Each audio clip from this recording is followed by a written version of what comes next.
संभाजी ब्रिगेडचे प्रदेश अध्यक्ष प्रवीण गायकवाड यांना अक्कलकोट येथे शाही फासत धक्काबुक्की झाली. या प्रकरणी पोलिसांनी शिवधर्म फाउंडेशनचे संस्थापक दीपक काटे आणि त्यांच्या कार्यकर्त्यांना ताब्यात घेतला आहे. दीपक काटे हे भारतीय जनता युवा मोर्चाचे राज्य सचिव असल्याचंही त्यांच्या सोशल मीडियावरून समोर येत आहे. प्रवीण गायकवाड यांनीही काटे भाजपचे कार्यकर्ते असल्याचं म्हटलं आहे.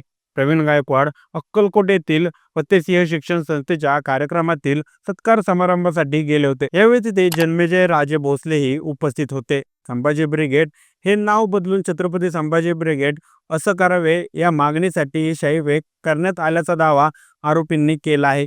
या प्रकरणी मारहाण करणे, दंगल करणे, गाडीची तोडफोड करणे, बेकायदेशीर जमाव करणे या प्रकरणी दीपक काटे यांच्यासह 7 जणांवर VN कलम 115, 189, 191, 190 नुसार गुन्हा दाखल करण्यात आलेला आहे. त्याबाबत पोलीस निरीक्षक राजेंद्र ताकाले यांनी माहिती दिली आहे.